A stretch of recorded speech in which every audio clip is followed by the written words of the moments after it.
Hi friends, moms വീട്ടിലേക്ക് എല്ലാവർക്കും സ്വാഗതം. അപ്പോൾ ഇന്ന് രാവിലെ ഇപ്പോൾ ഒരു 7:30 മണി കഴിഞ്ഞിട്ടുണ്ട്. അപ്പോൾ ഞാൻ രാവിലെ എഴുന്നേറ്റ് ഇന്ന് എനിക്ക് പൊതിച്ചോറിൻ്റെ ഇതില്ല. കാരണം എന്തെന്നറിയാമോ, ബാങ്കൊക്കെ ഇന്ന് അവധിയാണ്. സെക്കൻഡ് സാറ്റർഡേ ബാങ്ക് കോളേജൊക്കെ അവധി ആയതുകൊണ്ട് അവിടെയൊക്കെ ഞാൻ ഫുഡ് കൊടുക്കുന്നത്. അപ്പോൾ എല്ലാവരും വീട്ടിലൊക്കെ പോയി അങ്ങനെ പറഞ്ഞിട്ട് പോയി ഇന്ന് വേണ്ട ഫുഡ്. അപ്പോൾ അതുകൊണ്ട് ഞാൻ ഇന്ന് പൊതിച്ചോറിൻ്റെ ഇത് ചെയ്തില്ലായിരുന്നു. അപ്പോൾ ഞാൻ വിചാരിച്ചു ടെറസൊക്കെ ഈ മഴയൊക്കെ ആയിട്ട് ഇപ്പോൾ തൂത്തിട്ട് ഒത്തിരി ദിവസമായി. അപ്പോൾ ഇതിനകത്ത് ഞാൻ കൃഷിയൊക്കെ ചെയ്യുന്നതുകൊണ്ട് നല്ല ചപ്പും ചവറുമൊക്കെ ഉണ്ട് കേട്ടോ. അപ്പോൾ ഞാൻ വിചാരിച്ചു എന്നാൽ രാവിലെ അതെല്ലാം ഒന്ന് വൃത്തിയാക്കാൻ വന്നപ്പോൾ നമ്മൾ ഒരു മൂട് കപ്പ വെച്ചിട്ടുണ്ടായിരുന്നു. ചാക്കിനകത്താണ് വെച്ചേക്കുന്നത് കേട്ടോ. നമ്മുടെ അരിച്ചാക്കില്ലേ, പ്ലാസ്റ്റിക്, അത് 2-3 ചാക്കൊക്കെ ഒരുമിച്ചിട്ടിട്ടൊക്കെയാണ് വെച്ചേക്കുന്നത്. അപ്പോൾ നോക്കിയപ്പോൾ നല്ല കപ്പയുണ്ട് കേട്ടോ. 2-3 കിലോ കപ്പ അടുപ്പിച്ച് വരുമെന്ന് എനിക്ക് തോന്നുന്നു. എന്തായാലും 2.5 കിലോ കുറയാതെ കിട്ടും. അപ്പോൾ ആ കപ്പ ഒന്ന് അച്ചായൻ വന്നു അതൊന്ന് പിഴുത് കണ്ടോ. നമ്മൾ കഷ്ടപ്പെട്ട ഒരിക്കലും അതിന് ഫലം കിട്ടാതെ പോകത്തില്ല. ആത്മാർത്ഥമായിട്ട് നമ്മൾ ചെയ്യുവാണെങ്കിൽ, സത്യസന്ധമായിട്ട് ചെയ്യുവാണെങ്കിൽ അല്ലേ. കണ്ടോ, നല്ല കപ്പ കിട്ടിയിട്ടുണ്ട്. അത് കഴിഞ്ഞ് നോക്കിയപ്പോഴത്തേക്കും ഇത് മാങ്ങ ഇഞ്ചി എന്ന് പറയത്തില്ലയോ, മാങ്ങയുടെ മണമാണ്. ഇഞ്ചിയുടെ കൂട്ടായിരിക്കുന്ന അറിയാമോ, ചമ്മന്തിക്കൊക്കെ ചേർക്കും, മീൻപീരയ്ക്കൊക്കെ ചേർക്കാറുള്ളതാ, അച്ചാറിടുന്നതാ. അപ്പോൾ അത് നല്ലപോലെ വിളഞ്ഞിട്ടേ ഈ കവർ അങ്ങ് കീറാറായി നിൽക്കുക. അപ്പോൾ ഞാൻ അതും കൂടെ ഒന്ന് അച്ചായനോട് പറഞ്ഞു, തന്നെ എടുക്കാൻ ഇച്ചിരി പാടെല്ലാം എല്ലാം കൂടെ ചെയ്യാൻ. അപ്പോൾ അതെല്ലാം കൂടെ ഒന്ന് എന്തായാലും ഒന്ന് മാറ്റിയേക്കാമെന്ന് പറഞ്ഞു. അപ്പോൾ അത് ഏകദേശം ഒരു 1.5 കിലോ അടുപ്പിച്ചുണ്ട് വരും കേട്ടോ ഈ മാങ്ങ ഇഞ്ചി.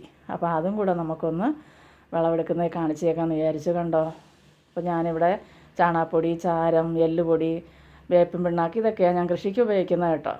അപ്പോൾ നമ്മളിങ്ങനെ മനസ്സറിഞ്ഞ് അധ്വാനിക്കാതെ എവിടെയാണോ ദൈവം നമുക്ക് ഉയർച്ച തരുന്നതെന്ന് അറിയത്തില്ലല്ലോ. അപ്പോൾ ഇത് ഞങ്ങൾ ജോലി ചെയ്യുന്ന ഭാഗമായിട്ട് ഞങ്ങൾക്ക് താമസിക്കാൻ തന്നേക്കുന്ന സ്ഥലമാണ് കേട്ടോ.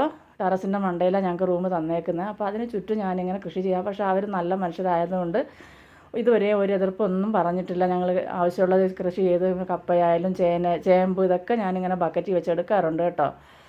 അപ്പോൾ അവർക്കതൊക്കെ കാണുമ്പോൾ, മുതലാളി വരുമ്പോൾ അവർക്കും വലിയ സന്തോഷം ഇതൊക്കെ കാണുന്നത്. ഞാനിവിടെ കണ്ടോ മധുരക്കിഴങ്ങ് വെച്ചിട്ടുണ്ട്, മഞ്ഞൾ വെച്ചിട്ടുണ്ട്, ചെടികളൊക്കെ ഉണ്ട്. അപ്പോൾ ഈ മഴയത്ത് എനിക്ക് കുറേയൊക്കെ ഇങ്ങനെ പോയി കേട്ടോ. ഭയങ്കര മഴയൊക്കെ അല്ലായിരുന്നോ. അപ്പോൾ ഇന്ന് കംപ്ലീറ്റ് ഞാൻ ഈ ടെറസെല്ലാം ഒന്ന് തൂക്കാനായിട്ട് കണ്ടോ. ഇത്രയും ഇഞ്ചി എനിക്ക് കിട്ടിയിട്ടുണ്ട്, മാങ്ങ ഇഞ്ചി. ഇത് നമ്മൾ ചമ്മന്തിക്കൊക്കെ ചേർത്ത് പുളി ചേർത്തിറക്കി, പുളിപ്പ് കാണത്തില്ല, നല്ല മാങ്ങയുടെ മണവാണ്, പച്ചമാങ്ങയുടെ മണവാണ് കേട്ടോ. മീൻ പീര വറ്റിക്കാൻ നേരത്ത് നമുക്കിത് അരിഞ്ഞിടാം, അച്ചാറിട്ടെടുക്കാം, സൂപ്പർ ടേസ്റ്റുമാണ്, നല്ല മണമല്ലേ. അപ്പോൾ ഇന്ന് അങ്ങനെ വിളവൊക്കെ എടുത്തതിന് ശേഷം ഞാനിതാ കണ്ടോ ഇവിടെ എല്ലാം തൂത്ത് ഈ പൊടിയെല്ലാം മാറ്റി. ഇനി എനിക്ക് കുറച്ച് വഴുതനങ്ങ തൈയൊക്കെ ഇങ്ങനെ നഴ്സറിയിൽ നിന്ന് മേടിക്കണം. ഇപ്പോൾ വിത്ത് പിന്നെ പാകി കിളിപ്പിക്കാനുള്ള സമയമൊന്നുമില്ല, ഈ പൊതിച്ചോറിൻ്റെ ഇതൊക്കെ ചെയ്യുന്നുണ്ട്. അപ്പോൾ ഞാൻ വിചാരിച്ചു കുറച്ച് തൈയൊക്കെ വാങ്ങിച്ച് വെക്കാമെന്ന് വിചാരിക്കുന്നു. അത് കണ്ടോ, അങ്ങനെ ഇതെല്ലാം കുറേശ്ശെ ഞാനെല്ലാം അങ്ങ് ക്ലീൻ ചെയ്യുക, എല്ലാം മാറ്റി ഈ പൊടിയെല്ലാം ഒന്ന് തൂത്ത് എല്ലാം അങ്ങോട്ട് അതിൻ്റെ ഇടയ്ക്കുള്ള പോച്ചയൊക്കെ ഒന്ന് പറിച്ച് മാറ്റി. കണ്ടോ, ഇപ്പം നല്ലപോലെ ഇവിടെ എല്ലാം ഞാൻ കൃഷി ചെയ്യാൻ വെച്ചിരുന്നതാണ് കേട്ടോ. ഇതെല്ലാം ഇപ്പോൾ എടുത്ത് മാറ്റിയിട്ടുണ്ട്, മണ്ണൊക്കെ വേറെ ചാക്കിലോട്ടൊക്കെ മാറ്റി വെച്ചിട്ടുണ്ട്. അപ്പോൾ അതിൽ നിന്ന് കിട്ടിയ കപ്പ തന്നെ ഇന്ന് ഉച്ചത്തേക്ക് ഞാൻ കുഴച്ചെടുത്തു. കപ്പ കുഴച്ചതും ചിക്കൻ കറിയും ഉണ്ട് കേട്ടോ.